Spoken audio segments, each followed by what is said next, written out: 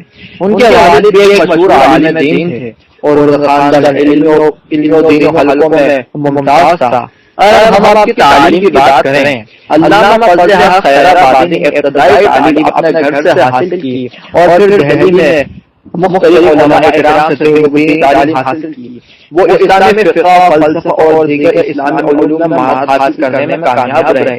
ان خدمات علامہ فضل حق خیر آبادی کو اسلامی فقہ اور تھیولوجی میں بھی گہری مہارت دی. تھیولوجی ایک کرسچنوں کی کتاب ہے، یہ اس کا نام ہے. انہوں نے کئی اہم علمی کام کیے. جب آپ نے انگریز کے خلاف ایک کتاب لکھی جس کا نام تھا بغاوت ہند، تو انگریز نے آپ کو بہت سزا دی اور پھر آپ کو جلا وطن کر دیا. اسی طرح دوسرا نام حضرت مجدد الفسانی رحمۃ اللہ علیہ کا نام آتا ہے. آپ کی علمی خدمات بھی بہت ساری ہیں. آپ کی ولادت بعد سعادت ہمارے لیے سمجھو ایک سعادت کی بات ہے. آپ کی ولادت ایسے علمی اتنے پیارے لوگ ہمارے قریب ہیں جن کو ہم نہیں جانتے.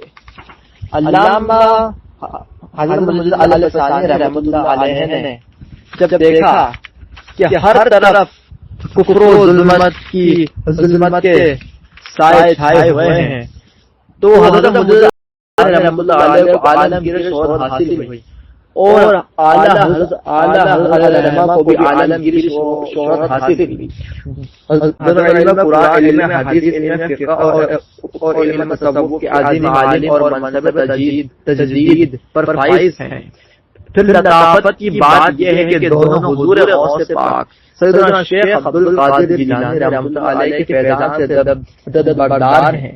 ان دونوں نے اہل سنت والجماعت کو ہی حقیقت میں اسلام کا حقیقی نمائندہ سمجھا. اسی مذہب کی اشاعت و تریجت میں حیات مستعار کے قیمتی دن بسر کیے. آج ہمیں اس کی عمل کی شدت ضرورت ہے کہ ہم ان دونوں رہنماؤں کو نقش قدم پر چلائیں. آج اہل سنت والجماعت کا شیلا بکھرا ہوا ہے. یہ مملکت خدا پاکستان کی سیاسی صورتحال ایسی ہے کہ مجدد الفسانی رحمۃ اللہ علیہ یہ سابقہ کے دو قومی نظریہ کے مخالف ابھرے آ رہے ہیں. اسمبلیوں میں بدعقیدہ لوگ موجود تھے اور اسکول کالجوں کے اندر ہندو نظام چھایا ہوا تھا. مسلمانوں کو زبردستی فورس کیا جا رہا تھا کہ وہ اپنا مذہب چھوڑ کر ہندو مذہب کو اختیار کر لیں. گاندھی کی تصویروں کے آگے پوجا کے لیے آپ کے ہاتھ جڑوائے جاتے تھے، بس آپ کے نہیں لوگوں کے ہاتھ جڑوائے جاتے تھے. میں آپ کو ساتھ اگلی میں اسٹوری آپ لوگ اب بتاتا جا رہا ہوں. میں سندھ میں ان کے مقررہ اثرات پھیل رہے تھے. پنجاب میں بھی ان کی جماعت اور دیہاتوں کو اپنے لپیٹ میں لے رہے تھے کیونکہ دیہات کے لوگ ہوتے ہیں سیدھے سادے ہوتے ہیں بیچارے، زیادہ ان کو معلومات ہوتی ہے نہیں، تو دیہاتوں کو ہمیشہ زیادہ لپیٹ میں لیا جاتا ہے. ہمارا ہر ٹائٹل پر ان کا قبضہ نظر آ رہا تھا. حضرت مجدد الفسانی رحمۃ اللہ علیہ کا نعرہ حق کو اعلیٰ حضرت علیہ الرحمہ کی آواز میں سنیں.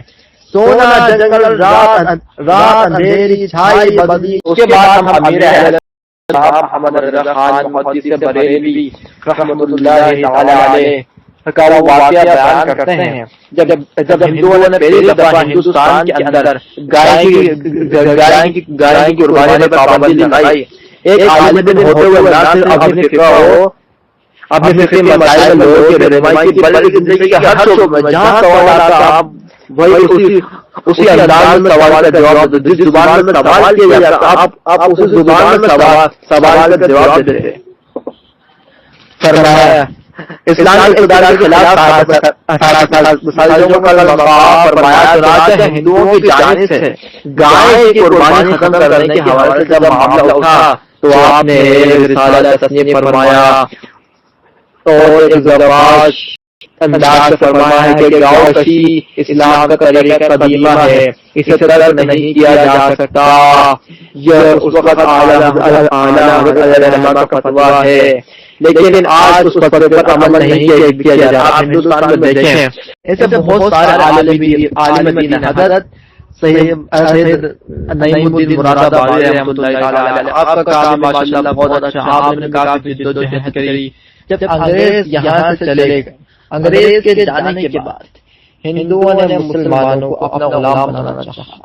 اب ہم بات کرتے ہیں وہ جب قائد اعظم رحمۃ اللہ تعالی علیہ یہاں پر 1913 میں آپ نے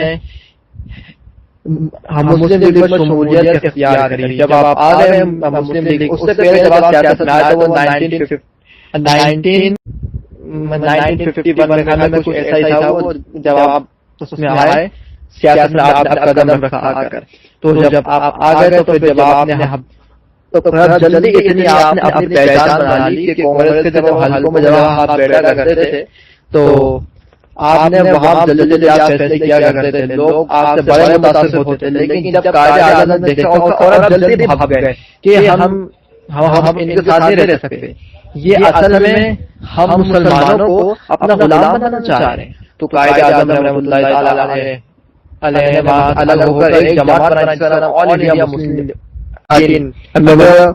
لیگ بن چکی ہے. پھر قائد اعظم رحمۃ اللہ تعالی علیہ نے اپنا کام کرنا شروع کرا اور اب بہت ساری حرکتیں بھی آئی. جب پاکستان جب بدلنے کا اعلان کیا قائد اعظم نے، آپ مشہور خطبہ آزاد ہیں، ہم سب آپ سب آزاد ہیں، اپنے اپنے مندروں میں، اپنی اپنی عبادت گاہوں میں، اپنی اپنی مسجدوں میں، اپنے اپنے گھر میں.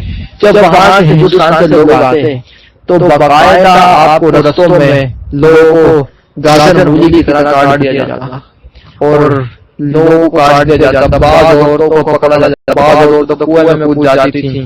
کیا ہم سکھوں اور یہ ہندوؤں کے ہاتھ ہم کیوں آیا؟ شیر خوار بچوں کو چھوڑا نہ جاتا، شیر خوار بچوں کے گردنوں میں تلوار پروئی جاتی. اللہ اکبر، وہ کیسا منظر تھا یہ لوگ جانتے ہیں.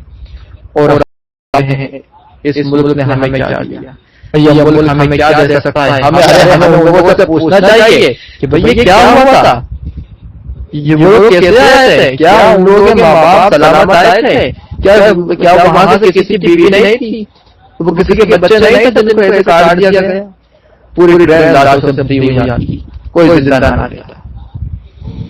لوگ اپنے پیاروں کے لیے انتظار کرتے ہیں اسٹیشن پہ کھڑے کہ ہمارا پیارا ہے، ہم ہر پھول پہنائیں گے کیونکہ ان کا ملک مبارک ہو. لیکن ایسا کچھ نہ ہوا، سب کو شہید کر دیا گیا، سب ٹرینوں میں کٹ کر آئے، سب زندہ نہ بچے.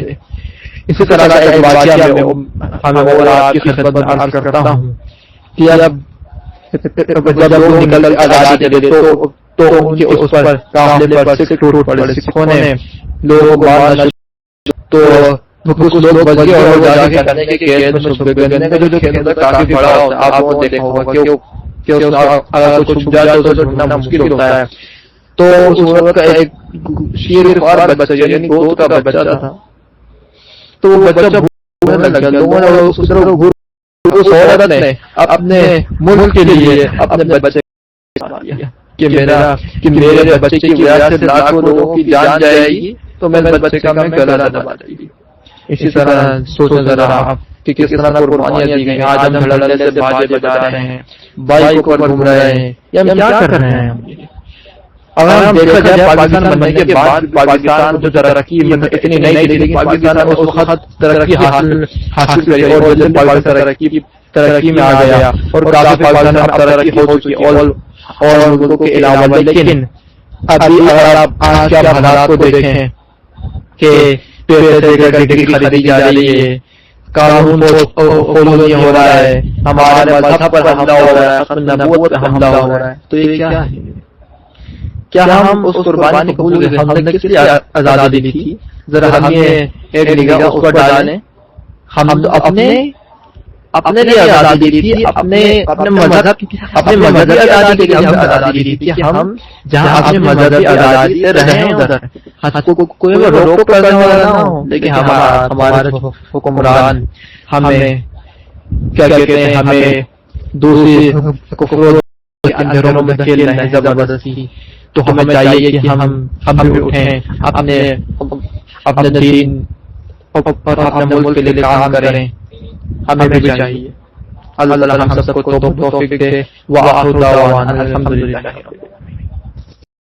یا رسول